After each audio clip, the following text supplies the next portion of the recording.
Welcome to the Red Evo 8 engine build plan. It is finally here. This is a conversation I was gonna have with Tony, my good friend, and instead of just having that conversation over the phone, I wanted to have it on camera so we could share with the community.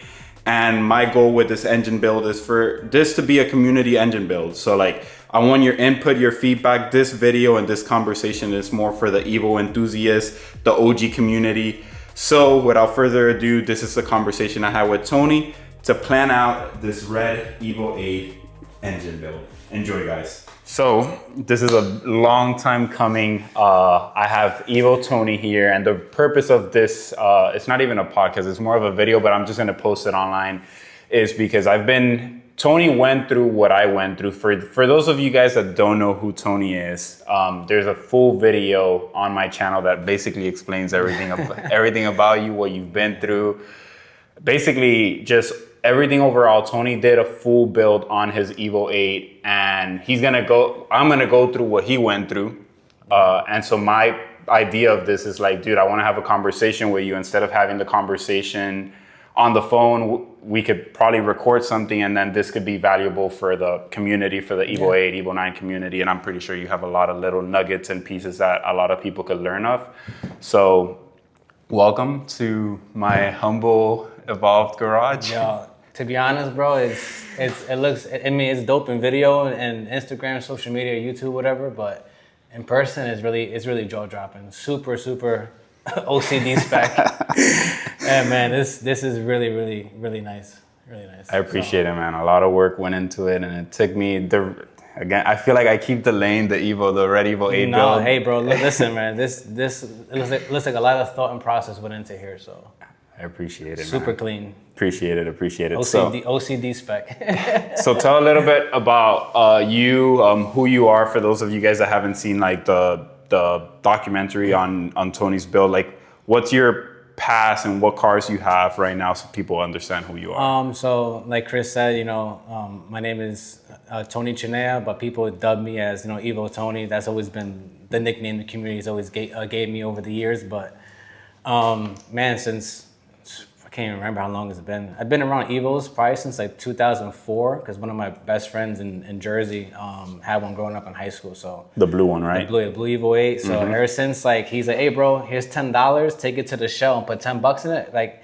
I didn't have a license back then. I think I was like 15 years old. Yeah, just like I looked at him and I was like, Tom, you sure? He's like, yeah, just take it down the street, put $10 in it. And this is like back in the day when having an Evo was like, quote unquote, like, I don't want to curse on here, but it was like the SHIT word, you know what I mean? So that car made like super simple, Evo 8, stock 9 turbo on it, HKS 272s and some bolt-ons. The car made, and I remember clearly, this is how OCD I am, like how much, like how you remember how every single part. I remember everything part on that car, because it gave me so much motivation and inspiration. It made like 350 awesome. On a dyno jet with like 360 torque. Sean Ivy tuned it up in Jersey. And that car, man, for what it was so fun. When I did like a 1-2 hit on it, I'm like, yo, I gotta have one. But yeah, that's, ever since that day, I've always been an Evo guy. I mean, not to say I don't like anything else. I'm a Honda guy at heart. I love Hondas. Started with the Hondas, but now it's just, in general, I'm just like an all-wheel drive turbo guy. So like, I like, the Subarus, obviously the GTR, the Evo platform. So, and like I said, I started with the Hondas, but as of now, I have to start the Evo 8, that I took you on a ride in, 5 years ago, whatever. Which we're going to talk about. So so like with building that car, it's gonna help so much, because there's a lot of little things I wish I could have changed in the beginning. How can I say it? Like, there's a lot of things I wish I could have changed, but now, like, we get to start clean on a fresh slate with your car. Yeah. You know what I mean? So, and it's just overall like not technology, but like parts and everything. Yeah. It's just gotten so much better over time. Like now there's like these insane new turbos. Like you just upgraded your turbo to like a Gen 2, right? Or I had a Gen 2, I had a Precision Gen 2 6266, and I upgraded to the next Gen 6466, and that turbo... It's night and day. Like, listen, that turbo, like... Yeah, it's crazy. Mind you, the other turbo still was amazing, but it's just for what it was. just everything overall, like reason we're even here and now we're gonna change some of the Red Evo 8 build. I got to drive that Evo with the new turbo, and I realized really quickly, like, it's too much power. Like, that car's putting how much out right now? About 820 to the wheels on a dyno jet, and like 610 pound feet of torque. And mind you, still a standard rod 2.0. It's not even a stroker mode or nothing. To me, it felt like you could step on it and you need like a clear runway to be able to enjoy it. And so like what I imagine with the Red Evo, and I guess we could get into it, what I imagine with the Red Evo 8 is just like being able to like mountain drive, street drive, cruise, and you could do all of that on the Black Evo. For sure, yeah. But like you said, like you need a landing strip. That car picks up speed. No, that's what Evos are known for. They're not really known for super top end. They're known for acceleration.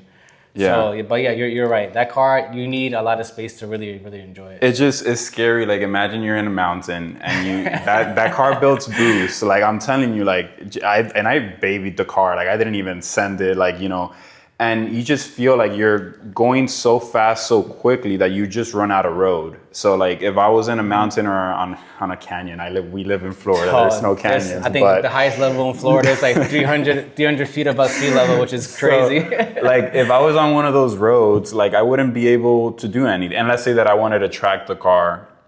It's too much power, essentially. So I'm gonna change plans. I've had your same turbo kit, the ETS turbo kit, for the longest, and now I'm gonna sell that. So if anybody's interested in that, it's crazy. It's been like 3 years. Yeah, that thing's been sitting in the box for a minute. So. Yeah, I bought it like 3 years ago. And yeah. So, anyways, more about you. So you got the Evo 8. Yeah. You build that thing from scratch, and like, again, I'll make sure I link all of that on here. You guys are more than capable of seeing that video. It explains everything there. But then after the Evo 8, you also have Amanda's Evo 10. So yeah, that's in the family. Evo 10, and then I acquired earlier this year. I bought it actually on my oldest daughter's birthday. That's how I remember exactly when I bought it. I bought it back in February. It's been like a quote unquote dream car for me since I was a kid. You know what I mean? Like I said, I've always been an Evo guy. Yeah. But to have a CP9A chassis, either a 5 or a 6, has always been like top priority. As far as like your quote unquote car collection. Yeah. I feel like an Evo guy has to have at least like a 8 or a 9 or like a 5 or 6. Like, have one of each chassis, and man, that's like. Those cars are legendary. Yeah. So they feel like go-karts. Oh yeah, it's like about almost 300 pounds lighter than the 8 or 9. So, but a lot of similarities, a lot of differences, which is pretty crazy. But yeah, I acquired an Evo 6 back in February. It landed here like late May, and just been slowly, little by little, just cleaning it up. And I did all the maintenance to it. So now I'm just in the stages of, just doing some coilovers, wheels. And then once I'm done with all the cosmetics and handling, then I'll step into the power. Like, I'm trying to do this car backwards. Yeah, suspension, brakes. Yeah. Because the Evo 8 was just like full retard. Yeah, let me just make 800 horsepower. I never got to drive the car. I bought the car as a shell, so I was just like, 800 horsepower was the goal, and I did it. But this car is like, I want to enjoy it like in like stock form, then like around 350, then down the road. Like, the funny thing is, like, what we're gonna talk about here soon with your Evo 8 is the same pretty much setup or goal that we're gonna shoot for the red car. Is like now I want to copy and paste what you do with the red car for the 6, because that chassis, the Evo 6, man, that car's stock is fun. If I download it on a dyno jet, it might make 230 to the wheels, more or less, right?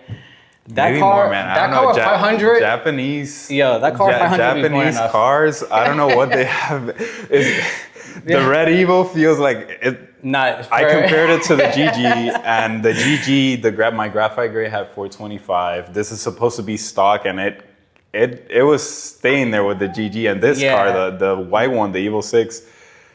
It feels good, man. I don't know. I mean, granted, you really can't compare it, but the premium gasoline in Japan is way better. For anyone who's ever been to Japan and has driven a car out there, I mean, you've been out there to Japan, but when you drive a car out there, even the gasoline smells a lot more pure. I think it's about like 98 octane-ish, so like their gasoline's way more pure. So like the cars feel like they run harder, which is crazy. Like, I've driven a stock Evo 10 out there, and I'm looking at Amanda, I'm like, yo, there's no way this car is stock. I've never driven a stock Evo 10 this quick. Like, but it's true. It's weird. It's just weird. So, let's get into it, because obviously people want to know what is it that I'm gonna do with the Red Evo 8 and what's the plans, what's the goals. And there's gonna be stuff that maybe you guys are gonna disagree with, and that's completely fine. Yeah, 100%. Mind you, like, I'm building the Red Evo 8 for me, for my liking, but one of the major things that I want to do is like be open for comments. Like, leave your comments, recommendations, what you guys would do, what you guys wouldn't do. Because just because we're saying a particular way doesn't mean that it's the best way possible. No, you know? well, yeah, exactly, 100%. And mind you, like, you know, I'm no engine builder. I'm nowhere near perfect. I mean, like, I've picked so many people's brains throughout the years. Like you said, I just keep collecting gems and nuggets throughout the years. So you know, that's honestly, to me, that's the best way of doing it. You know, just picking people's brains and stuff like that. So first step for me is I need to sell the turbo kit. I spent all of this money on this turbo kit 3 years ago. Didn't use it, still in the box. So I need to sell that. I have a 5-speed transmission right there. I have my radiator, which that stuff, I don't need any CSF, that radiator that comes with the Shroud already. Yeah, that's and the to fan. me personally, like, nothing against Koyorad or like Mishimoto, but the CSF for our cars, to me, is my favorite. For the Evo 8 CSF, they thought about every detail, like even like your line on how to hide it behind it. The fan shroud is welded, so like it's not bulky and going out. Yeah. It's just even to drain it. I actually was draining and removed it like twice on Matt's Obsessed Garage Graphite Gray Evo. They thought about everything. So I have my radiator. I have transmission here. The 5-speed, yep. Let's talk about my goal for the car. I want it to be 500 to 600 horsepower, give or take. I think I'd be happy with 500. A good amount of torque, like torque would be amazing if I could get like the, torque up there. Yeah, for sure. Yeah, that would be good. Cause again, mountain, track car or whatever. What would let's start with the engine, internal. So let's talk about, let's get into the nitty gritty, bearings. The motor. And I'm going to be taking notes as he's talking. The motor gets real deep. There's so many great combinations you can do. So it gets real deep. Let me lower the AC. Are you guys fucking cold? Man. It's cold as hell, man. Edwin hooked it up. Shout out to Edwin for the mini split. Yo, this garage is freaking cold. Is brick, man. It's like a cooler. All right, so bearings, just internal overall. Like, what will you do? 600 horsepower. Will you do 2.0? Will you keep the car 2.0? Will you do a 2.2, 2.4? Like, oh man, I mean, so. This is the beauty of the 4063. And, you could do so many. I could say it for hours and tell you how many configurations you can do. Mm-hmm. You could do just to make it short and sweet, but you could do a 2.0 standard rod, 2.0 long rod. You could do a 2.1 D-stroker. Take I believe it's a 64 block and put like a 63 crank in it. You could do a 2.2 stroker with a 94 millimeter crank. You could do a 2.3 with a 100 millimeter crank and a 63 block. Man, this just like, you could do a long rod 2.4, short rod 2.4. Yeah, there's a lot. But me, from my personal experience, mine's a 2.0 standard rod. So, from what I've seen from other, friends and people that have had built Evos throughout the years, I feel like the most reliable. Mind you, I'm not saying that other engines are bad, but I feel like the most reliable. Are usually about like any 2-liter or like a 2.2 stroker is like probably the most reliable and the most fun. Because once you start playing with 2.3s and 2.4s, but mind you, I'm talking about like high horsepower drag cars and stuff like that. Mm-hmm. But that's not your goal here. I mean, technically you could do a 2.4 in there. If you want to do like a super budget build, you can get a 64 block and just put another crank in there and stuff like that. But no, I'm keeping this block. So 63, yeah. Me personally, if you want the best of both worlds, like I said, this is why I'm so excited to help you with this, because like if I had to do it over again, like nothing against the 2.0s. The 2.0s are a very good engine, and like so, you driven my car with a decent sized turbo, 64 millimeter. It drives and spools fine. It's not lazy on the street. I would say a 2.2. 2.2 stroker, 2.2 stroker. So the 63 block with a 94 millimeter crank. So you could do a BC crank, a Cali's crank, depends how deep how deep them pockets are, Chris. What would be pockets ain't empty. Yeah, pockets ain't empty. I'm kidding. But what would be the benefit of doing a 2.2 instead of a 2.0 in my case, or for anybody? Well, in your particular case, it's just the more low end mid-range power. You know what I mean? If you want something that wants to light up a lot quicker, and mind you, you can still make 500 horsepower with any of these configurations, but with a 2.2, you could definitely you can make a lot more torque and make power a lot more earlier. You know what I mean? In the power band. So and you can still rev it out too. That's the beauty of a 2.2. You get the down low torque, the added torque of it, versus a 2.0. Plus, you could rev it like a 2.0. Am I getting into a more complicated situation by doing a 2.2? Because I want to do everything. No, I want to do as much as I can myself. Am I getting into a complicated situation by doing a 2.2? Is it easier to just do a 2.0 since what's essentially it's just a crank. You know what I so mean? just when I'm building the engine, just drop the crank. The 2.0 is a 88 millimeter stock crank, and then the 2.2s is a 94 millimeter crank. Got it. And then everything else stays the same, in regards to is there anything else that I have to do that's like any customization to the block, drilling or stuff like that? Like notching and stuff like that? No. Yeah. I mean, you just got to buy, like the correct rods and pistons. I mean, the pistons, obviously, that goes in with the crank and all that. With the crank and all stuff, yeah. So yeah, as long as you buy obviously the correct rods and pistons for that crank, yeah. It's just as far as assembly goes, what I'm trying to get at. As far as assembly goes, versus the 2.0, 2.2 is the same process. Yeah. And then so talking about piston, rods, bearings and all of that, what would you recommend? I know you haven't done a 2.2, but if top of mind, what is something that you would recommend? I mean, I've seen from my friend Tim that has the man. He's got two crazy cars. Yeah. He calls it, one's a slow car, one's a fast car. And the slow car makes 600, I think, right? And an MHI FP right, yeah. And that car is nuts too. But Tim's new setup with the new 2.2 stroker in it, he's got a 94 millimeter BC crank in there with some Carrillo rods and CP pistons. So that's a. So wait, I didn't take notes on that. No, yeah, right. What is it that you recommend on that? I would go that route if you could do a 2.2. So say that again so I can write it. The Carrillo H-beam rods. Carrillo, how do you spell? Carrillo. So Carrillo H-beams. And mind you, these are not manly H-beams. These are way different rods. So Carrillo H-beams. And what else? You said a couple of stuff. You were going too quick. No, you're good. With CP pistons. And then from there you could... we can get into compression ratios and stuff like that. So we'll get into that.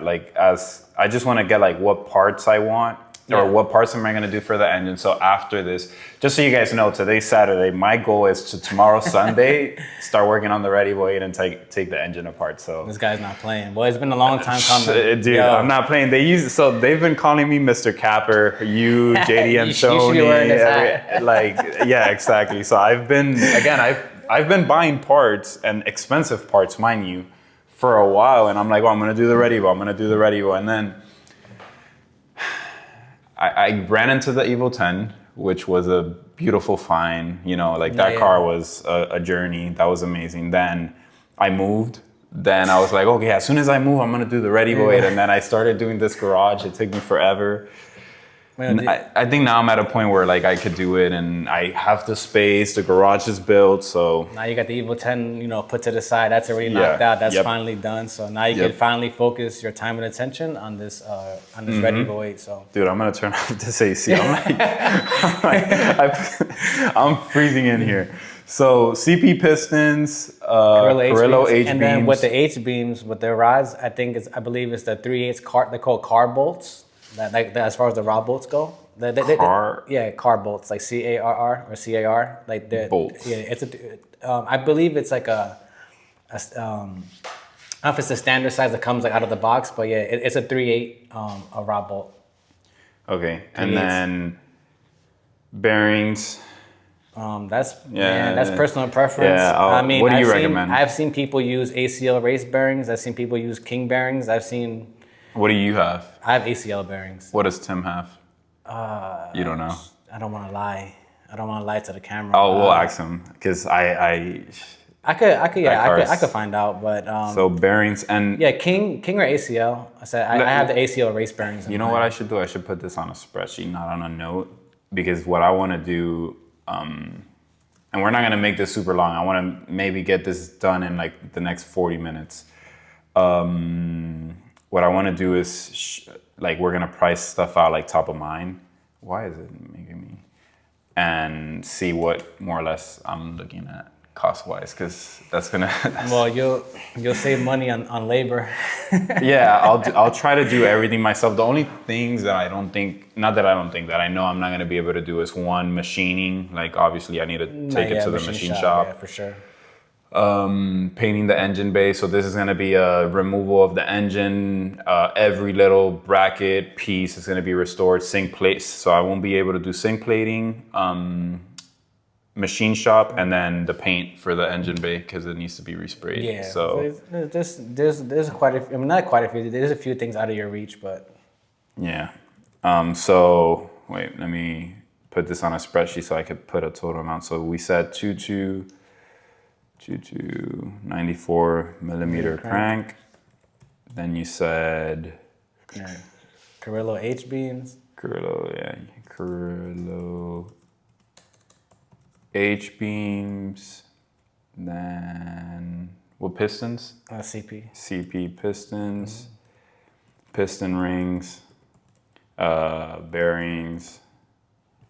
Yeah, the piston rings, you shouldn't have to worry about that. That comes with comes with the pistons. Yeah, you just gotta have fun filing them down. Yeah. Car bolts. I don't know what you meant by that. I'll write it here. Is that separate? No, yeah. If you look it up on Google or something, you just type in type in Carrillo H beam rods, and just type in like 3/8 3/8 car bolts.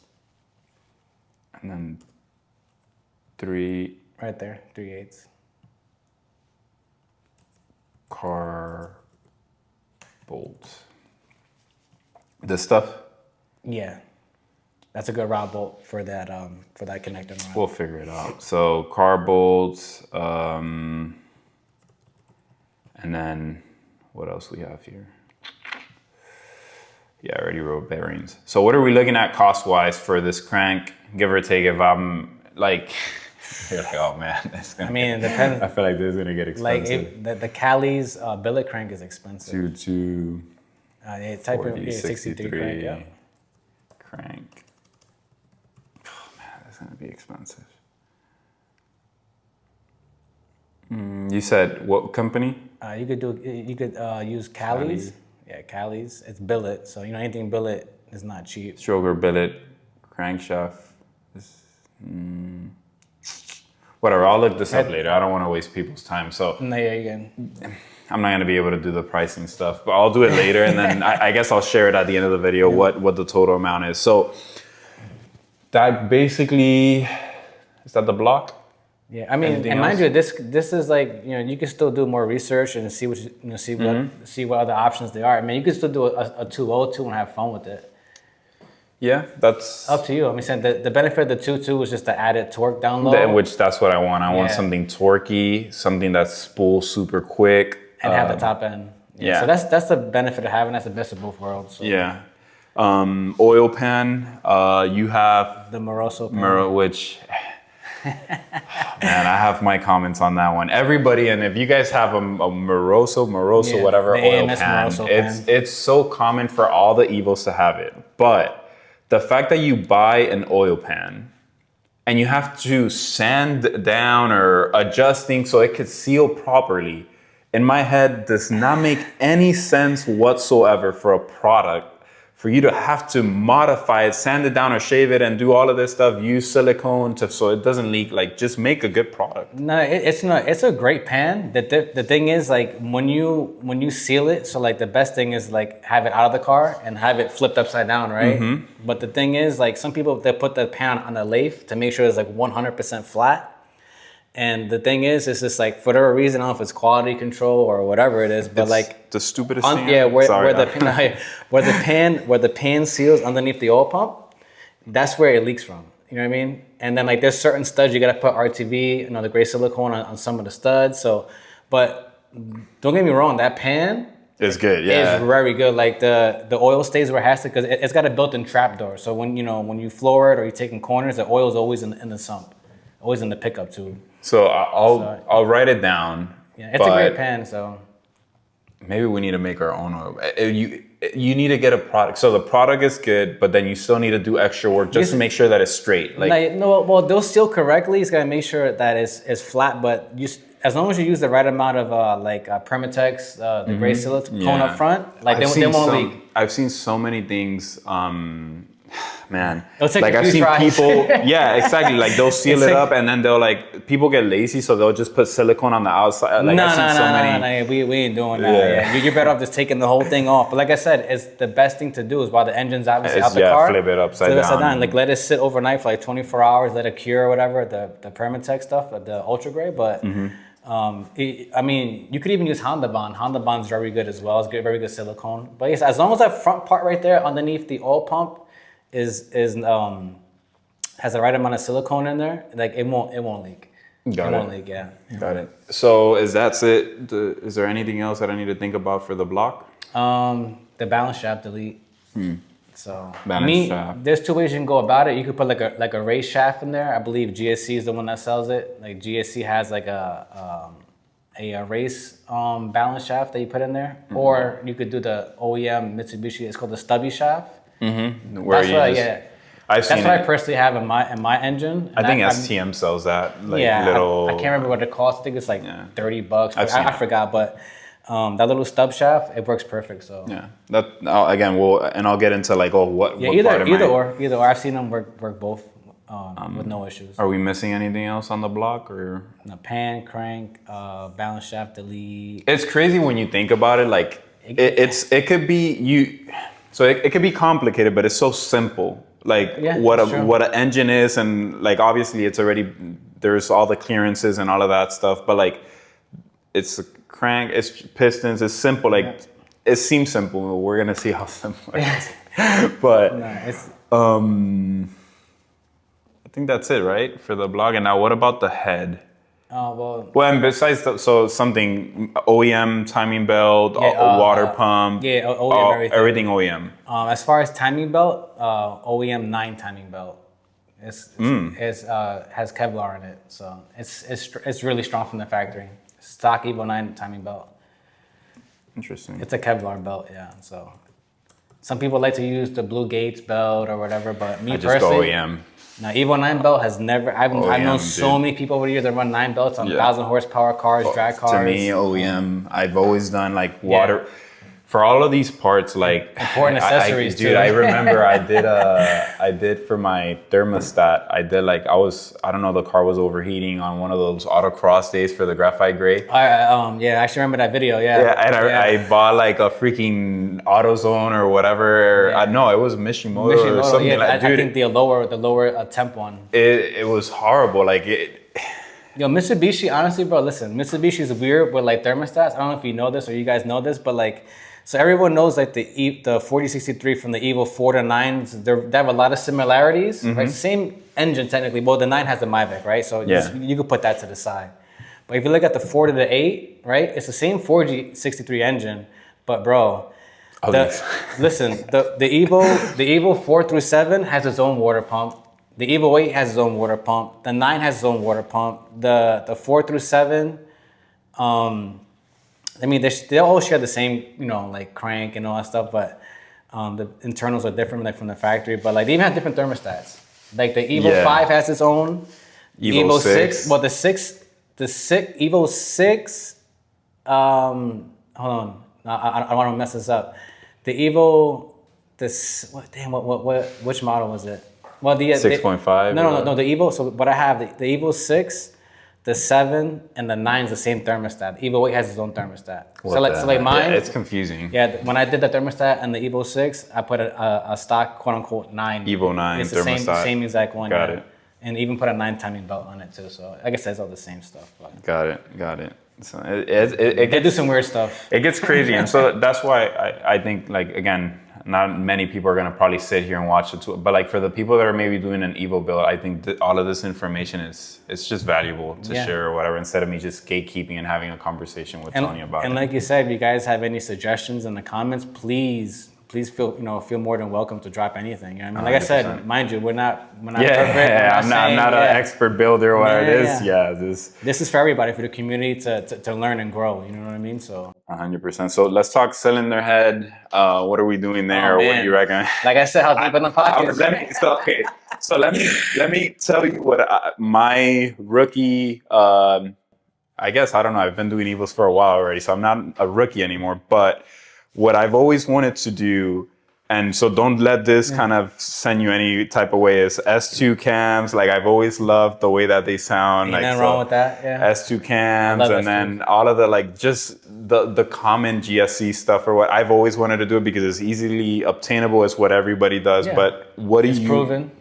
It's proven or whatever, but what do you recommend for the cylinder head? Like I said, it all depends how deep them pockets are. I mean, I'm not getting no billet head or anything. No, I'm saying if you want to do like a CNC port, if you want to do like a mild hand port. So CNC port probably. I know it's super expensive, but this guy in California. No, not California. Up in Jersey, Head Games. Okay. Head Games. You know who I'm talking about? Arlington. Yeah, they're good too. Yeah, they're good. I've seen some CNC stuff from Arlington is very good. Damn, the fact that I remember that name. Arlington machine. They're out in Cali. Yeah. Yeah. CNC. But they're legit too. But yeah. So CNC port and what company you mentioned? So you could do Arlington machine if you want to ship it to Cali, or Head Games. Head Games does a lot of Evo stuff too. That's in New Jersey. Yeah, that's up in Jersey. Yeah. So this is where there's a problem with that. It's like this involves me sending it somewhere else, waiting for it to come back. Is there any machine shop? What do you do with your head and your I've always used MassWorks, but I don't know. I was told recently that for some reason they don't do 4063s no more as far as machining, which is kind of odd because they do 4B11 stuff. Because one of my friends hit me up and told me about that he's sending his motor to MassWorks, but it's obviously Evo 10. And that Mark over there doesn't do no more machining. So I have to call them and see if they. So that was where you did your stuff and they did it, and it's local here to Florida. They're in Belize. Yeah, they're in Sanford. Yeah, Sanford. Do you happen to know who? Carby probably knows this. Who does AG Auto Sports engines and all of that? Like they're who? Down south. I know there's a machine shop obviously on there, or machine shops. I just don't know which particular one. But yeah, all this stuff we could sort it out. I'm not worried about that. That's not a problem. We could hit up MassWorks to see if they'd be interested. If not, do they do CNC? They don't do CNC. That's more like. So for the 4G, he might. I said I don't know. It's been so long since I've like used them personally. So CNC port super expensive. I'm assuming. Well, not super expensive, but like it's top tier. You know what I mean? Like, it don't get no better than that. But like I said, like my Evo 8 is a hand port. You know what I mean? Nothing and crazy. And it's good. So maybe I'll put here question mark on the CNC port. Yeah, I mean it's not like that's like you trying to make max effort. You know what I mean? Trying to make crazy and max. effort. But I just want to do it as best as we can. There's nothing wrong with it. Nothing wrong. But nothing it's wrong just more money. Port. So CNC port or hand port or whatever. So cam wise, obviously S2s would probably be your best cam of choice. I'm a big fan of Kelford cams as well. Kelford makes really, really good cams. So billet S2s or Kelford. Kelfords, yeah. Like some, we could play with the combos, but probably like for what you want, like a 272 or something like that. Yeah, which is common on Evo. Kelford cams are usually like they're pretty aggressive too. So okay. Mm-hmm. So like high lift and stuff like that. So retainers, springs, all of that GSC or GSC or Ferrea, either or. On my personal car, I have GSC Beehive springs, but I have like the high revving ones. I believe the part number ends in 5041. So it's I believe it's meant to rev to like 10.5, something crazy. So damn. Yeah, you gotta make sure when you get the GSC Beehives that they get the correct part. You know what I mean? Because like one's stronger than the other. But I say Kigley makes good springs too. Ferrea makes good springs. I'll just probably make it simple GSC everything, GSC. Like cams or whatever. Yeah. Like for valves, I have Ferrea Comp Plus. The competition Does plus. Does GSC valves. make valves? Yeah. They make valves too. So I said like if you want to go like, for example, like ship the head out to Head Games, they'll do like a complete like GSC head package for you. You know, the valves. You know. Yeah, they'll do everything GSC, and then they just send it back to me completely assembled. Ready to go. Yeah. That sucks. Because I want to assemble it do it all myself and try to but I'm pretty sure I could ask them. As far as like the cams and stuff? Yeah, if they could do the machining and they send it to me, but then they probably do all the calibration and all the measurements, and I'm going to probably need a lot of special tools to, I want to try to do as much as I can myself. Yeah. But I think there's a benefit of them doing everything and just sending me the head already done, because they're the pros. They do this for a living, so. Yeah, everything is, lashed and ready to go, so. Head studs. What head studs are you? Maya said, mind you, these are not being biased at all. I'm sure there's going to be somebody that's going to leave a comment oh, this guy does not know what he's talking about. We're no experts. This is just from personal experience and what I've seen that quote unquote works, you know what I mean? So people use L19s, but me personally, I'm a big fan of the ARP 625 pluses. ARP 625 plus. Great head studs, yeah. Great head studs. Oh, and then with these, a lot of people don't know this. I'm gonna drop a little dime, drop a little nugget right here. So when you get these 625s from ARP, right? They give you I guess you could say the default washer for the head studs, and the washer that goes underneath the nut. Mm-hmm. It's really small diameter. I think it's 20 millimeters in circumference. I forgot the actual diameter it is. But ARP, they also sell a oversized washer. Because the little galley, the little spot where the washer drops into, where the nut goes, right in the head, I believe it's 24 millimeters from the factory, and I believe that's what the stock head bolt washer is. It takes up pretty much the whole circumference, right? The whole diameter. Yeah. But when you get the ones from ARP, it shrinks. The washer they give you in the box, I believe it's 20 millimeters. So it's a few millimeters smaller. So matter of fact, I think Arlington Machine back in the day used to make an oversized washer for that particular reason. Because what happens is these head studs, they take 100 pound-feet of clamping torque. So if you have that small, the default washer that comes in the box, you could potentially crack the head, or you could not crack it, but you could squish it down. You know what I mean? So then it's messing up your whole torque and all that. Exactly. You won't get the correct torque out of it. So they sell that separately. Yeah. So me personally, in my engine, I ended up putting the oversized ARP washers in there. I believe that it's 2 millimeters wider than the ones that they give you out of the box. You see, so that's where I get kind of funky of the fact that you have to do all of that stuff. Yeah, little things like that. Can they just sell the right product? Or it's the L19s, for example, is that you don't have to do none of that? You don't have to worry about getting the wrong size washer and all that. Then little things like that are concerning to me, because it's just make the right product. No, there's even in the video that Jay did for Tim's engine, for that new 2.2 stroke he did, he even says it too. He used they're called cat paw washers. So when you put them in the head, right? When you torque down the head stud, when the nut is spinning, right? You don't spin the washer with it. So the washer stays stuck to the head. So when you're torquing it down, it's just the nuts turning. Got it. That's cool. So a lot of little things like that you gotta be aware of. I'll take my time with all of this, because and then depending who we use, for the machine work, when you do the balance shaft delete, you're supposed to flip the bearings inside, where the factory ones go. You flip the bearings inside, so you block off the oil port, so you can create more oil pressure that way too. So there's a lot of little things with these 4G engines that it's it reminds me of the Honda game back in the day. Everybody had these. I remember, I just think about frustrate, obviously, but it's just all of these little tricks that people do to gain that extra edge on extra 10 psi oil pressure or whatever it may be. It's just crazy. Even me, I bought my GG Evo in 2016, I think. So it's gonna be a decade of me dealing with Evo. That's fucking crazy. Even me, and then there's little things like that I don't even know. So it's just really impressive. All these little tips and tricks, to me, it's worth it, and So head studs, valves, all the springs, all of that crap And in the head. then we could throw in head gasket in there. Yeah, OEM. I'm an OEM fan. Yeah. I was gonna. Evo 9 head gasket for sure. OEM. Oh, so wait, question there. Does the gasket, is it the same even though I'm running an Evo 8 head? Yeah. On the Evo 9? Yeah, I put Evo 9 gasket on my Evo 8. Okay. Yeah. Interesting. So I always thought for some reason the ports or something for No, the yeah, it has like an different. extra one for the oil, for the Myvac. But mind you, the 4 through 8s don't have that extra, like, I think it's like an oil galley. Mm-hmm. So like it doesn't even matter. You know what I mean? Like it won't create no leak or nothing like that. Yeah.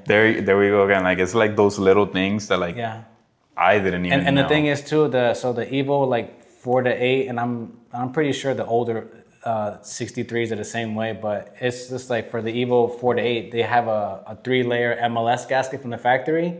The Evo 9 is a 5-layer MLS gasket. Mm-hmm. So it gives that you, I know. It gives you a little more protection. So but crazy. You're dropping dimes over here, man. So I run a 9 gasket. I seen Anthony from AG Auto run a 9 head gasket on the Karma car he had. I mean, there's so many cars. I think Tim's running a 9 head gasket in his car. So that's crazy. Yeah, it's a great head gasket. As long as you got good studs and head gasket and good tuning in there, you'll be fine. Whatever happened to Proco Evo, that yellow Evo? Oh man, is that Evo still running? No. Eddie sold it. I think he sold it about like a year ago, maybe a little longer than that. That car was nuts.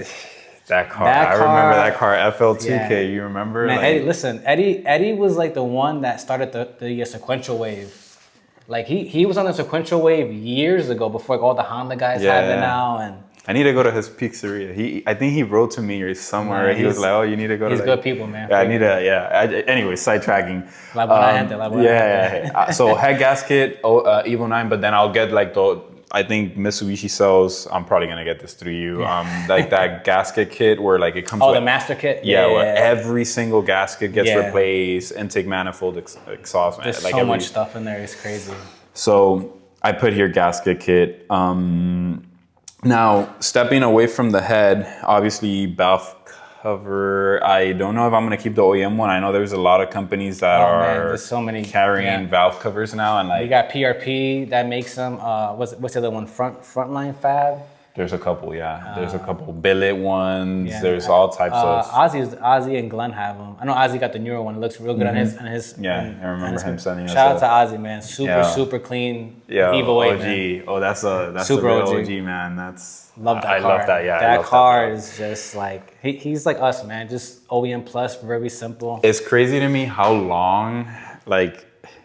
I was a kid. I'm saying I was a kid. I was probably like 20 something when I saw that car on YouTube or whatever.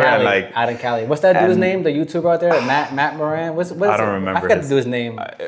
Gas Monkey or Garage or what? I don't remember what. But they took a canyon drive in Cali. Yeah. I was a kid, and now full circle. It's like, dude, Aussie comes over here to like obsessed garage to the car music, and I'm seeing the car in person. I'm like, damn, this like. Crazy. Like I was a little kid just seeing this video nonstop, and now here we are like freaking I struggle with this. Is like right now I'm sitting in probably one of my dream garage, like a 2-car dream garage, talking to like a friend about building a Red Evo 8. Like we take life for granted that these moments like this, like I'm like over here stressing like, oh, let me get the lighting, the camera, and this and that. But like when you really take a moment to sit down and realize what we're doing right now or what I'm doing right now, like getting to talk to you and putting this list together, like I really mean this is like, this is what I was dreaming about when I was a kid, you know? Bro, like, hey, listen, bro, I've had the same dream. I'm living to the same dream, and I'm gonna do it again. I'm gonna do it again with you. And you're gonna do it then again with the Evo 6. Yeah, down the road. Down the road. You keep. Well, anyways. But the crazy thing is too how, like I said, everything comes full circle. Like, you know, what I mean, I don't want to tell the whole story, but with the red car. Damn, I forgot about. Yo, long story short, I don't want to take up too much time. I'll make this really, really short and sweet. So in 2017, my boy Tony was like, "Yo, I know a guy in South Florida selling a Red Evo 8." So I'm like, "Okay, cool. Send me photos, whatever info." So I check it out. The dude's emailing me a bunch of photos. I'm like, "Damn, this shit looks clean." So I take a ride down the, I believe it was Fort Lauderdale. Go down there, look at the car. And the car drove fine, no issues. But, you know, long story short, like I said, we couldn't agree on the price. So I ended up, driving back home. I believe that was like on a weekend. On a Tuesday, I bought the car that I have now as a shell. Evo 8 shell. Yep. And then like the next day, my friend Tony called me and was like, hey, so-and-so said they'll take X amount of dollars that what you offered. Like, come get the car. I was like, damn, I just bought this one like yesterday. I was like, I'm ready into this one. So fast forward. 3 years. When'd you get the car? In 22 or 23? Was it after COVID? Yeah, it was after COVID, right? So it was way after COVID. I think it was 22. Yeah, 2022. Damn, I need to get better with my dates. I was saying 2020, no, 2022. Freaking Chris calls me. He's like, hey, bro, Pete hit me up and there's a red Evo 8 out here for sale. It's like, I remember that. He's like, yo, it looks clean. He's like, I was like, yo, send me photos of it. And I'm like, there's no way. I'm like, there's no way. I was like, bro, pop the hood, do this, do that. I was like, does that have this? You know what I remember in particular? You're like, yo, do a compression test, cylinder number 4 is gonna be low on compression or something like that. And it still was. And so I tell Pete from HD Works, man, shout out to Pete too. Like, shout out to Pete, man. Pete's good people. It's crazy. I'm like, yo, do a compression test, cylinder number 4 should be low or whatever. And here I am trying to negotiate a price. I'm like, oh, Pete, the cylinder number 4 is like. But yo, if you never did a compression test, the car ran fine. You'll never know. Yeah, I mean, to this day, that car, I rip it a good amount, like here and there, and I drive it nonstop. That car is good. The car's solid, yeah. Point is, it's just crazy. And the point is, I didn't get the car for whatever reason. God said, nah, bro, I'm gonna put you on hold. The car is meant for Chris, so. And then here we are now talking about building this motor for the car that you were gonna buy. I didn't even know Tony in 2017. It's crazy to me that this car, this JDM car, you saw it in 2017, and God knows what happened for 5 years that car was literally just sitting in a warehouse, like almost same mileage and everything. Like the car wasn't even driven. The car was literally the same from when I looked at it. From when, everything. But they did paint, like I think they painted it or something, because like it was kind of pink when you saw it or something. Yeah, you know how Mitsubishi red paint is, the clear fade's really bad. So it was like pinkish, That's crazy. So this is a full circle moment of like, you were gonna buy a car, then I ended up with the car, and then we met obviously through the Evos. And here we are talking about building the car that you were gonna buy in 2017. Yeah, I'm just trying to help you make this dream, become a reality, bro. Dude, it's life overall. Anyways, let's not get sidetracked. Let's cool get back side to business. Story. Yeah, let's get back to business. Get back to business. So valve cover, I'm gonna put a question mark on because I'm pretty sure there's tons of companies. OEM is fine. Frontline fab. There's so many options with that. So manifolds. Let's talk about, before we get into turbo and exhaust manifold, let's talk about intake manifold. OEM ported or aftermarket? What do you recommend on intake manifold?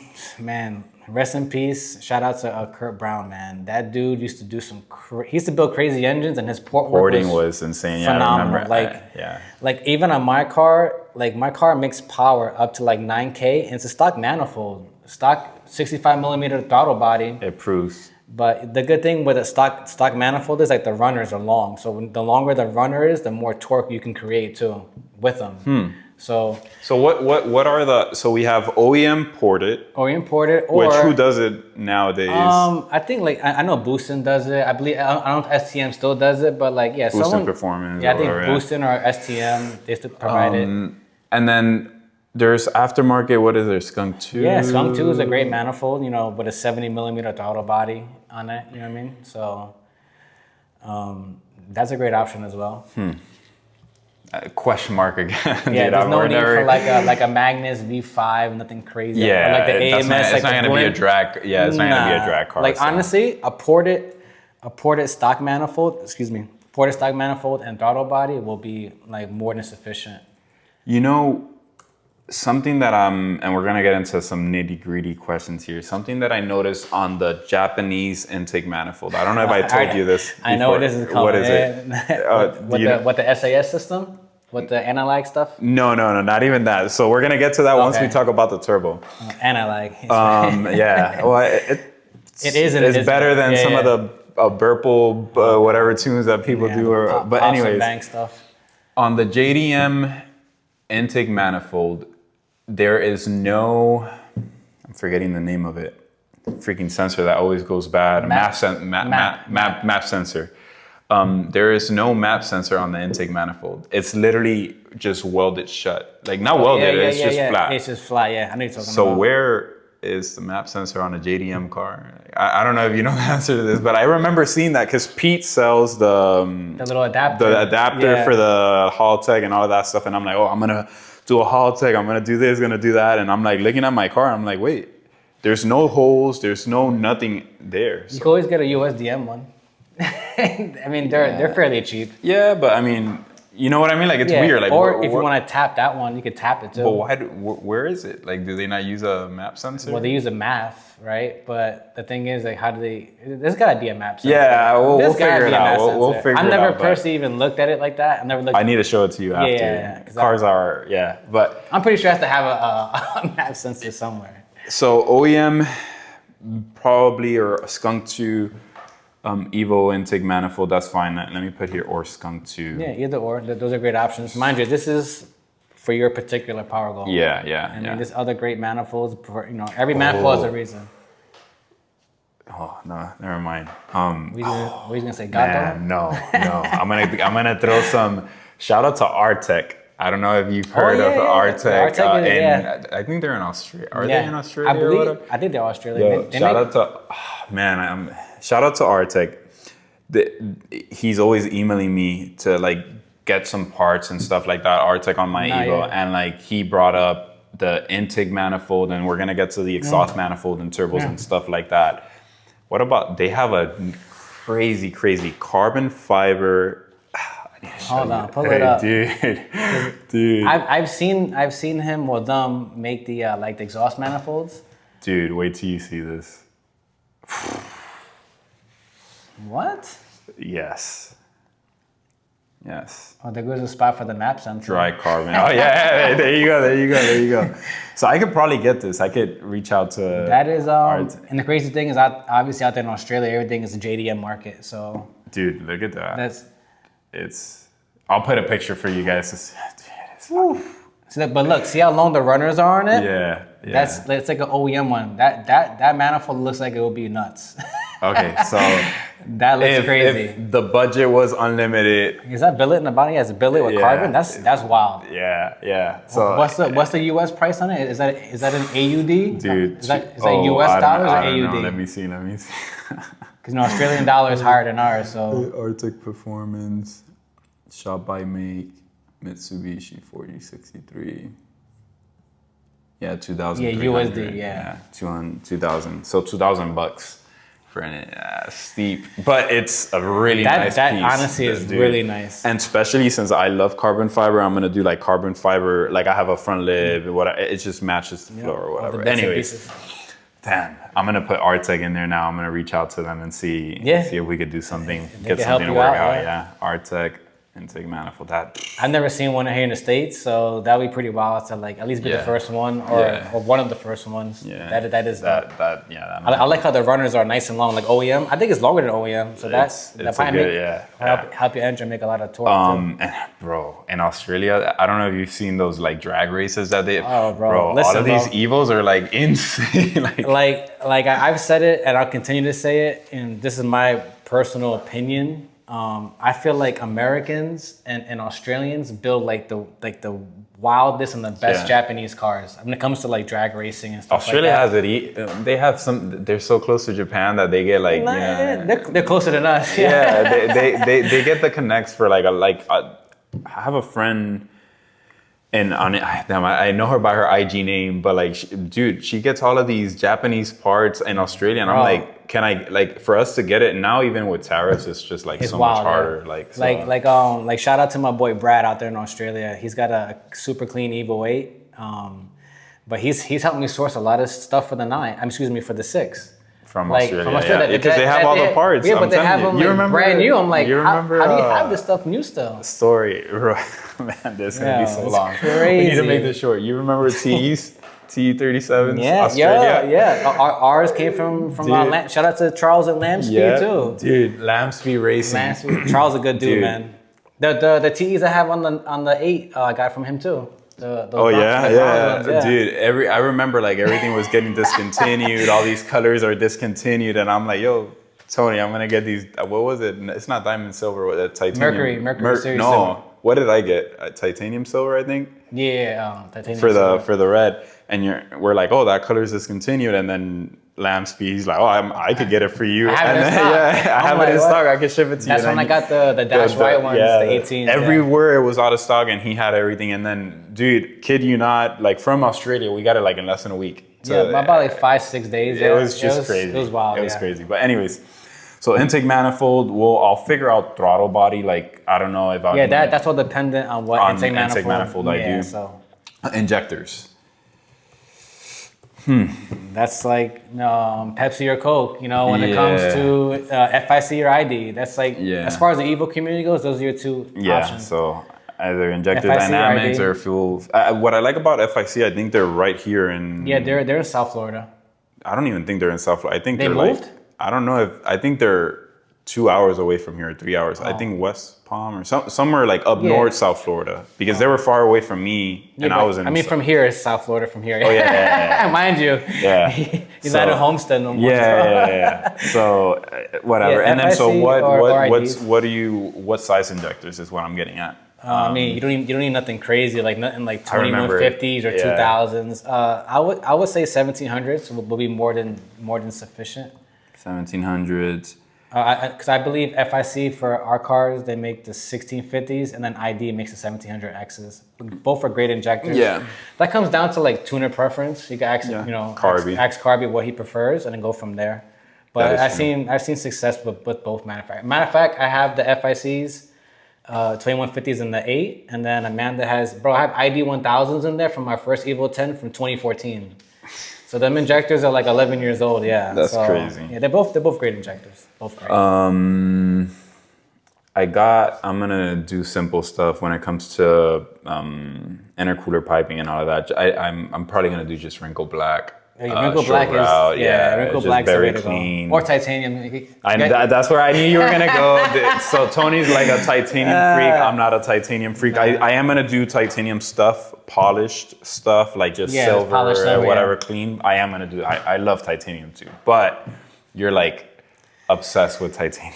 But this man, you gotta have deep pockets for certain things too. Yeah, you see, so I have deep pockets for other stuff, but I don't have deep pockets for titanium. Like it just gets crazy expensive. Like I don't know how you do that. But injectors, good, intercooler piping. Now we're gonna get into what probably most people are interested in, and my favorite part is turbo. So I bought a turbo. I bought a Precision Turbo 6266 ETS kit. And now I'm saying I want to sell that turbo with the kit and everything so I could run something else. So I'm going to tell you what I'm thinking, and then I want to hear what you're thinking, your opinion. So there's two ways that I see this going. For 500 to 600, I see this going, three ways. One is FP Red. Yeah, you can never go wrong with a red. FP Red, same turbo that I just did on Mads. He did an FP Green, but same stainless steel house. Like, dude, it was so easy to mount, install. It looked really well put. Like, it's just obviously proven. Robert out there at FP, those are the OGs with stock frame stuff. Dude, it's like insane quality. Everything was good. So FP Red, my option number 2, which I loved on the GG, Arginari. I think 57 is equivalent. I don't know. I need to talk to Tyler, but shout out to Tyler too. Yeah, Tyler's came a long way too, man. A lot of people. Dude, I remember at the beginning, he was started like, man, like I went through a lot with the GG and the turbos. Like I ended up with like 3 or 4 turbos. I documented everything, but like Tyler's customer service overall, like hands down amazing. Like some stuff went wrong, and like now just seeing Arginari turbos, the way that you guys know it, just grow from where it is to where it's at now. Like it's really cool to see. Like it's proven. So Arginari 57 mil is what I'm thinking probably for quick spooling. Again, I need to check. And then the third option, and this is another thing that Artec reached out to me, is for an exhaust manifold. And I don't remember what turbo he recommended or they had mentioned that they're doing on. Maybe a Garrett turbo? I think it's Garrett. Yeah, like a G series, I'm assuming. I think it is, but it's like this You see this exhaust manifold. Oh, yeah, everything is V-band. V-band, and then I don't know, reverse rotation and all that. I need a. Yeah, I'm pretty sure it's a Garrett turbo. I don't remember what turbo it was, but I think it's a Garrett. Like I'm almost sure. So those are the three options that I've been thinking about. Maybe you agree with me, but what are your opinions on those turbos and what turbo I should run on the car?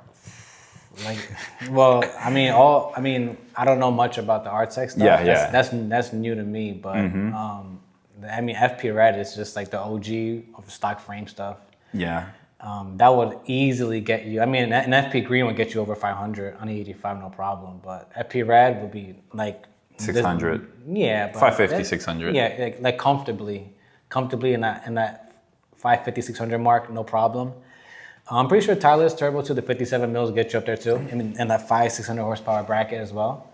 So I mean, they're both great turbos, but man, it's tough because I'm like an OG with it. So like I like the FP stuff, but like I said, Tyler's came up too, man. His turbos are great. The good thing with FP is that it's proven turbo that like. You know that there's so much data to go by. Like if you're doing this, you're gonna get this result. If you combine them with S2 and this and this and that, somebody's already done it. Yeah, so that it's been done so many times. You get to figure out what the setup, what setup you want.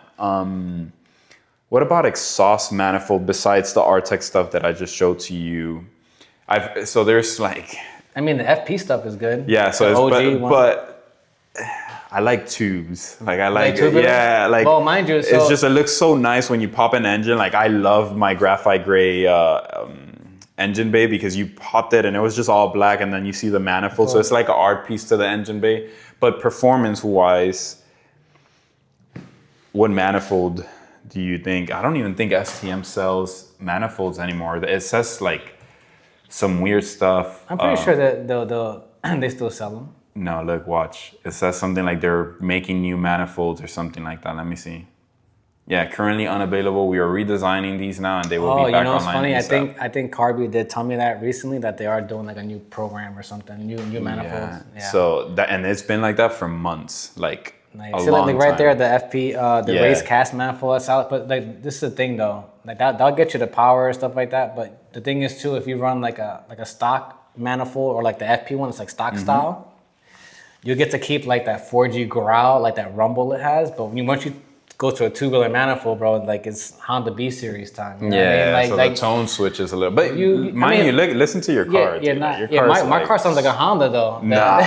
That thing is super I'll put a clip in here if I can. Oh, it does not sound like a Honda. Don't disrespect that car like that, dude. No, but all jokes aside, like when you put a tubular manifold, it changes the pitch totally. Well, especially with a titanium exhaust and all that stuff. You remember going to that Orlando car meet in that parking lot by our International Drive? We were going up to this parking lot. Era un multipiso. In International Drive, like we literally went with Tony, JDM Tony, the R34 GG, when I had like the wet sports on the car, right? Yeah, dude, you were going up the parking lot and you were setting off all the alarms. It was just like pop, and all the alarms were going off as you were going up. Dude, that was in the Mango's parking lot. Parking garage. Let me check I'm gonna check the battery real quick of the camera just to you good, bro. Check that it's good. Now comes the question that I prepared you for. Exhaust manifold. The JDM comes with what's called, it's not anti-lag, but it's whatever. It's called SAS. Yeah. That's what the abbreviation is. So what do I do with this? Like you could delete it, but there's also and this is maybe a question for Carby. There's benefits for the tuner when they have access to that. Because I've heard like it has its benefits. Yeah, because what it essentially does is like if you look, you pop the hood. Actually, both our cars have. Yeah. When you pop the hood and you look at it, there's like a tube that comes from the intake, like from the elbow from the intake manifold, and it goes straight into into like it looks like a little EGR valve. Then that's what I thought it was. So a lot of people think that. Yeah. So technically, what it does, it like pumps cool air from the intake into the exhaust manifold to cool it down. But you could like essentially like do like a anti-lag system with it, like from the factory. But I'm pretty sure you put like a Haltech or a Motec, whatever. And you could see just you do wanna it separately. Yeah, you could do like a legit rolling anti-lag, like legit, like versus the factory stuff. So, if you was to want to keep that, I mean, it's like a super nostalgic piece, but. So delete it. I don't know what I said it's probably a question for Chris because I know Chris is tuned like JDM cars like in the Cayman Islands and like overseas and stuff. To see what the benefits are. Yeah, if there's like a huge benefit to even keep that system. So let me write here question mark on the SAS system. Exhaust manifold. I definitely want to get something. I'm not gonna keep it OEM. But yeah, and the problem that I have with the FP one is that it looks OEM. So like if I put a cover on it, you would never know. You would even you would never.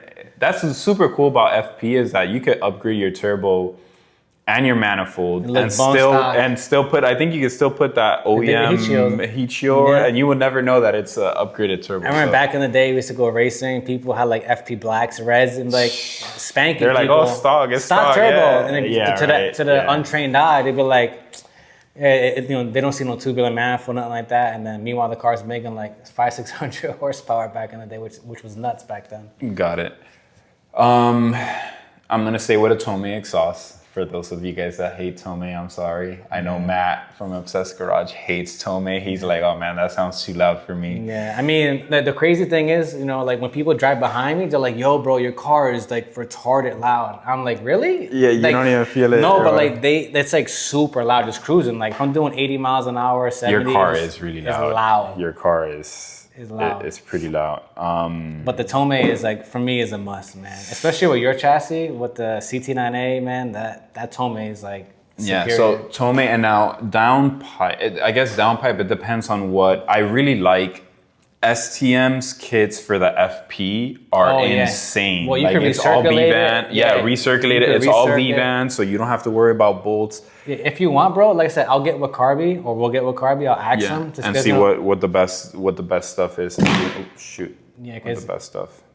Chris is always going out there. Chris tunes for them once a month, so he's always out there, in touch with them. So if we can get like a STM manifold with the downpipe and everything, I think that'd be a real nice setup. You know what I mean? Real nice setup. So you have on your, I love the way your Black Evo 8 sounds, even if people are saying that it's loud, too loud or whatever. You have Tomei test pipe, Tomei exhaust, and then what downpipe do you have on your car? From the ETS kit. Okay, so what I have right now. Yeah, exactly the same thing. Is there any possibility that I don't think I'm gonna run into a problem selling that turbo kit. Just so you guys know, that's like a $6,000 turbo kit. So literally collecting cobwebs on it. I'm pretty sure it's mad spiders on it. Let me see how much is it right now. I think it's probably close. It's probably close to $6K with the turbo and everything. It's probably somewhere in that ballpark. It's crazy. It's turbo kits and then ETS. What is it? Twin scroll, right? Twin scroll, yeah. No, it's not none of these. Here it is. Right there, yeah. Twin scroll. Right there, no, a standard placement. Yeah. Is this one? No, this one. The bottom one. No, this single scroll. My bad. Yeah, it's right this there. one. Yeah. Then 5645. Well, wait. Oh, with the 6266, ball bearing. So 56,645 plus shipping, like 6K. And taxes and all that. And taxes and all that. So essentially about 6K. 5,000. Whoever comes and gets it, it's yours. I'm losing $1,000 maybe, give or take. I remember the shipping, dude. They shipped this turbo kit to the neighbor. No, and they shipped it to the neighbor. The neighbor took it and put it inside their house and everything. And obviously, it's a $6,000 package. I'm like waiting for the package, and I see UPS delivering it to the neighbor. They gave it to, and then I knocked right away, and the neighbor's like looking at me weird, like, why are you accepting a package that says Chris? Anyways, so. What else are we missing? So real quick, transmission and T-case. I have a 5-speed that I bought from you like 3 years ago. Yeah. Do I send the transmission out to, or do I do it myself? Because it's fairly simple, but I just need to buy the parts. I don't know if I want to deal with that. But do I send the transmission to get built? Or do I keep it the way it is and just restore it? So that transmission, if I remember correctly, I think it had like 66,000 miles out of Evo 9. So it was fairly on an new. Evo 9? Evo 9, yeah. So that's an Evo 9 transmission. I didn't even know. I thought it was an Evo 8. Evo 9. So, and that's, man, like I said, these cars get so deep with so many options and things you want to do from the engine to now the transmission. like what I have in mind is the ultimate ratio. So I have an Evo first and fifth. Excuse me, Evo 9 first and fifth gear, and then obviously, you know, second, third, and fourth is Evo 8. So that's like the ultimate ratio. You could do that, but the thing is, because the thing is with the Evo 9 transmission, the fourth gear is real short in it. It's a really short fourth gear. So you could, since you already have an Evo 9 trans, all you gotta do is essentially just change third and fourth out. I just think like taking my time with this, it's better to do it. Imagine I put all of this together and then it has like a 4-gear synchro thing or third gear synchro or whatever. And it's like right now it's out and it's just sitting there. Like I could just send it out right now. And me personally, I would, if I was you, I would send it either two options, like in my personal Let me opinion. write this down. Either obviously Shep, you know what I mean? Or TRE. Shep or TRE. I've seen their, They both do great work. I've had a good experience with Shep. For the most part, Shep has... They're both OGs to the game. Yep. And there's other people that build transmissions as well. You know what I mean? So T-case, my T-case is ACD. ACD. My diff is like AYC or whatever the diff is. The rear diff, So it's all of this JDM bull crap, which is good. It's obviously really, really good. But now I'm running into issues where like the fact that the T-case is ACD, do I need to get like another transfer case that's not ACD? Like what's... You can keep the ACD because especially if you're only shooting for like 500-600, so you can keep the ACD for sure. And keep that same one? Do I need to get it rebuilt or... What I would do, I would send it out and maybe put like a wave track in there, LSD. Send T-case out. And just have them look it over, at least put a wave track in there. And that's the Shep or TRE, same thing, right? Yeah. I remember, so Shep or TRE. TRE did a video of where they by hand, I machined the wheel or whatever, like I don't remember what the benefits were. I remember this was Gears and Gasoline a long time ago, and it was pretty cool. Like they go one by one, and they like, I don't know if they polish or they grind out something. It was just... Yeah, they're probably just like shimming everything, make sure the clearances are real nice and... It was super cool to see. Nice and solid, yeah. So... The question for your car is just honestly is the rear diff, because you have AYC in your car. You know what I mean? So, but you're not planning on launching the car. You know, that's what really breaks these rear diffs. It's like launching them and stuff like that. So, I mean, I want to be able to launch it. So if I need to build it to be able to launch it, then we need to do that. But I want to see if, I don't know. The diff is not like, I'm not worried about the diff right now until it breaks probably, because it's separate. So like, it's not like I got to take, you could take the TK. I usually like, if I'm taking all of this out in the front, then let's do everything right since everything's out. But the diff is just separate. So we could send it the way it is now. And then if it breaks after, then. I mean, like I said, I think you should be fine, but. Just think about it. That's the thing though, here in America, we never got the JDM Evo, so they have different diffs than we do. So a lot of people don't know this, but like the Evo 8 or 9 GSRs, they all come 6-speed in Japan. And in America, we have like they're spec'd out like RS models in Japan. So like technically, like if our cars or if our USDM Evos were in Japan, they'll be like mechanically RS models, because we got the 5-speed trans, we have the rear diff with no AYC. So it's like a RS rear diff, you know, RS 5-speed trans. So so it's just crazy because always the cheaper version is the RS. Like is the what people want. Like mind you, I have an Evo 10 MR, and Evo 10 MR is supposed to be the more expensive version, but it's the one that sells for less. Yeah. Like the dual clutch, we're not gonna get into it. It's such a good car. People be sleeping on that. It's a great daily. It's such a good comfortable like, car. But for some reason, it's cheaper and it has way more expensive parts. But I get it. Like obviously, long live the manual and all that. Yeah, of course. Yeah, so. Especially with these cars, yeah, for sure. There's no argument. So we have transmission, T-case, diff, axles. What is it? Drive shaft? Yeah, drive shaft shop. Drive shaft. There used to be a place here in Florida, man, but then they went out of business during COVID. They were called Gator Axle for people that are locally to Florida. Yeah, you told me you got your axles. Yeah, the dude built mine like 7-8 years ago, and no issues with them. Yeah. Damn. So do I need 4 axles or is this just like... Yeah, all 4, yeah. Fuck. Yeah.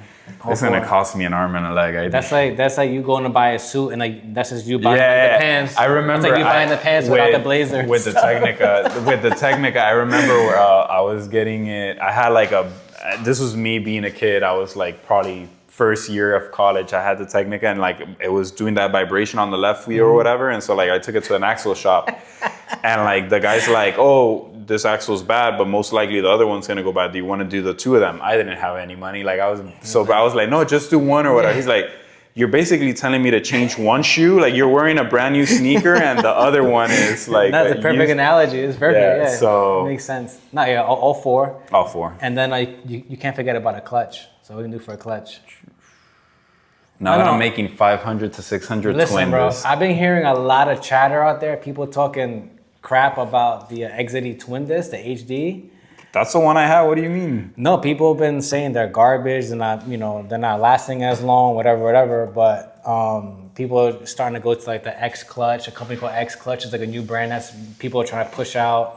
The ACD twin disc, I believe Ozzy runs it in his Evo 8, and his car makes a fair amount of power. And I've heard the ACD twin, the new ones that are out, like the clutch travel, the pedal feel is like almost stock, which is crazy for a twin disc. And like the chatter is not I remember you had the hydraulic or whatever. Dude, that thing was rowdy. It was like crazy. Yeah. Yo, listen, one of the best clutches for drag racing, like the triple and the twin for the quartermaster is a phenomenal clutch. Mind you, for street driving. If you're going from point A to point B, but street driving, hell no. Yeah, anybody who has a quartermaster or had a quartermaster in a car, they take them out for street cars. You know what I mean? Like they said, they hold power, no issues. But me personally, I've always been a fan of XZD. I switched my twin disc out, my quartermaster, for a XZD triple. Yeah. I think triple would be like after I'm making 750. Nah, yeah, triple for your car is overkill. Yeah, so twin. Twin is fine, yeah. Okay. But the HD version, the strongest. I forgot about that, and that's an expensive ass clutch. Yeah, I think I paid like $3,000 for the triple, man. That shit hurt my pocket. I'm like, hurt my soul. I'm like, damn, $3K for a clutch. I remember switching my clutch on the single car garage, and I'm like sitting there trying to do like, man, I don't know where life just flies so quick. Right. I remember like, I restored the transmission with a rattle can. Yeah. Dude, but it was so good. Like it was just me and the car and no worries. Like I didn't have like a mortgage. I didn't have like any of the, it was just me, the car, and then school. All the adulting stuff, yeah. So humble beginnings, bro. Humble beginnings. Am I forgetting? Obviously, there's. Oh, for the twin disc. Sorry to cut you off. The twin disc, ECT monologue is a must. I remember. That's on any clutch for the most part, especially any twin or triple. Yeah, because then if it pops, you got to take the whole thing out. Yeah, if that thing pops off, that wave clip pops off, you cooked. There's going to be a ton of miscellaneous OEM parts that I am probably going to get through you. So I need you to man, when it comes hook to me up with whatever you can with the OEM parts. I don't have it like that. So if I go crazy overboard, like let's say we just saw the Artec intake manifold, there's a lot of stuff that like maybe I shouldn't do, but I know myself, and like it's like this garage. Like I started with this garage and I was just gonna grab my Miami garage and bring it over here. And then I was like, oh, Swiss tracks, and then like damn, these Sonic cabinets. Like once I touched them and felt them, I'm like. And then you was like, hey, bro, you know anybody that does AC? I was like, yo, let me come up with it. Yeah, exactly. So then the mini split and then the Cree lighting. It's just once you see. Yo, you even moved the water heater inside, which is crazy work. Yeah. Crazy. I moved the water. This dude is wild. Dude, the water heater, the plumbing. Come to my crib and move a water heeter, bro. I need to show you I haven't showed you the most. Dude, there's a vacuum. That's in the vacuum. Wall, in the wall. Dude. Yeah. Anyways, so. Crazy work. I know it's gonna be expensive, so I know that there's a lot of miscellaneous OEM parts that I'm not putting here, like bolts, gaskets, brackets, sensors. Something that we haven't touched on. Now that I'm making ECU, now that I'm making 500 to 600, I can stay. Baby, but wait. Haltech for a street car is phenomenal. But like we're getting crazy here. I could stay with, hear me out, I could stay with my stock ECU since I'm making 500 to 600. You technically can. You can. There's no. And Carvy's gonna be happy. It's just he's gonna be like, oh, it's stock, easy to use, easy to tune, like it's easy to tune and it's shit. I mean, I guess it's harder to control. The thing is, bro, with the standalone, you want, the faster processor. Mind you, bro, your car's an 03, so that thing is ancient, bro. It's like having Windows 95 in your car. You know what I mean? Dude, listen. It works though. Like, I have a JDM ECU. Those ECUs are special. They're from. Well, bro, here, put it somewhere on your wall to just frame it, because it's got a special tune in there from Japan. Yeah. Dude, that car is making, I'm telling you. Now with the Haltech stuff, obviously, man, the added fail safes and all the extra tuning capabilities. The problem where if I go Haltech, one, I'm stepping into full custom. Now we're talking about maybe harness stuff. No. Honestly, with Haltech, it's plug and play. But what about isn't there like sensors that I could add, and then I'm plugging and splicing stuff, and I believe all that you could use like the factory functions. Like you just they sell like a little patch harness, so you plug it into the to the car and then to the ECU, and then from there you just go to work. So your Haltech 2500, I'm assuming, right? Or what are you talking about? Well, have you heard about the Nexus stuff? No. You haven't? That's what I'm gonna do on the 6th, the Nexus. And it's Haltech too? Yeah, it's the newer version of like the 1500, 2500s. Yeah, it's the latest and greatest. It has like a built-in a wideband controller in it. So there's no need like with the older one, with the 1500 or the 25. You got to get the separate wideband controller. With the Nexus, it's all integrated. So you just get the ECU and that's it, and the little patch harness. Where's their ECUs? Right there. Where? I put electronics, but no, go to let me just search engine. it. Oh, engine.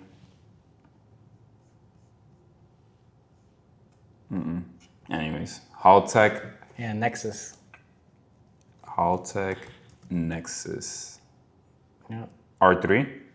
Yeah, they got the R3, S3. There's a bunch of them right there. Whatever. So Haltech. So this is my problem. If I go Haltech, then my mind spirals into I need to do a harness, like a mil-spec custom harness or whatever. Something that somebody could do, like Rywire or who does the Evo? Who does the Evo harnesses? What's it called? It's not OMP. What is it? Having a brain. It's gonna come up right now. Ohm Racing. I said OMP. Yeah. That's the steering mode brand. Ohm Racing. Ohm Racing. Yeah. So then I think about mil-spec harness, and then my problem is if I get a Haltech, I 100% will love to do, and this is going a little bit overboard because I love OEM stuff, but the UC10 dash the OLED display, dude, super nice. You know who the Evo 9 hatch JDM in Cali who built this?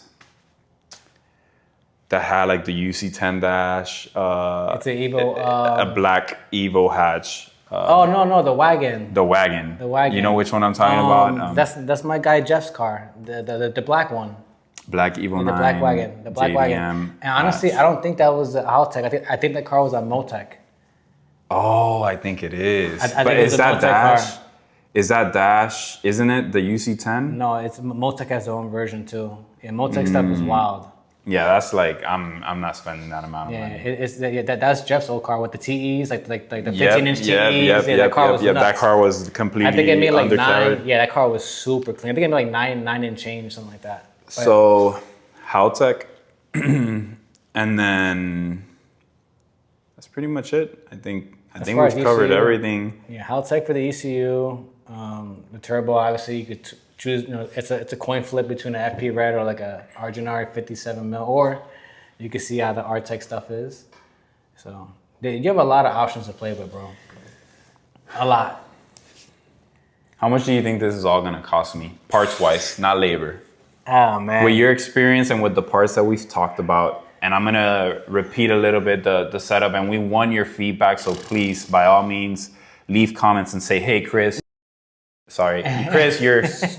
you should do this or that or whatever. Just put it in the comments. But so far, what I have is 94 crank, Carrillo H-beam, CP pistons, bearings, the car bolt stuff that you mentioned, the Moroso oil pan. Maybe I'm gonna see if there's something better out there.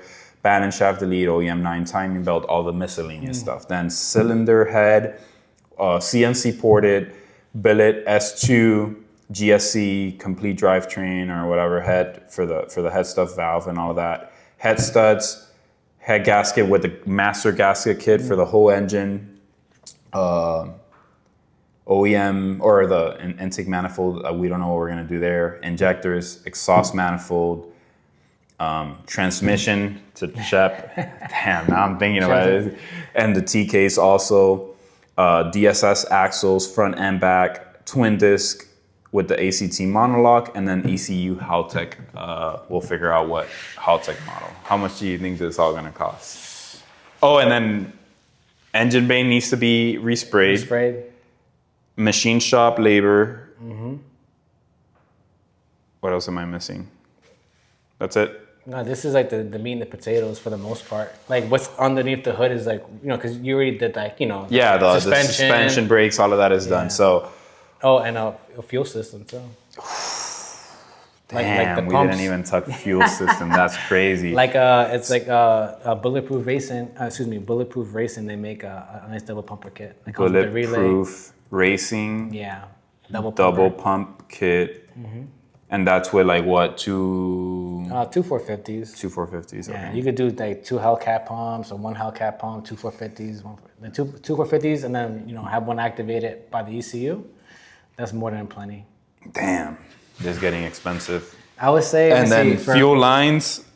And then I just thought about STM fuel rail kit. Or I love that kit. It's so simple to install, and it just kind of cleans everything up. But that's again, these are the miscellaneous stuff. Yeah, catch cans, another miscellaneous thing. Yeah, that's it. Yeah.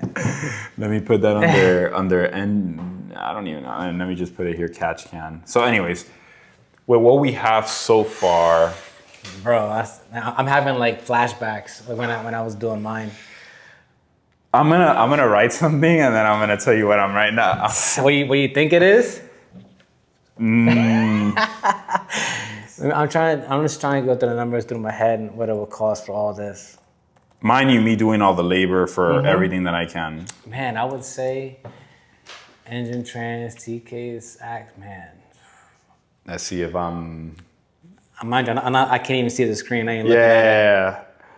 I mean, I would say at least, like, mind you, at least 25,000. What'd you put down there? Don't tell me you put less. I put. Please don't say more than 20,000.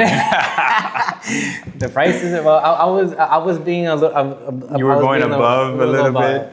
Man, if it's more than 25, this is insane. I would say between 20 and 25 in that ballpark. Because you're gonna save money on labor, right? You're gonna save money on labor.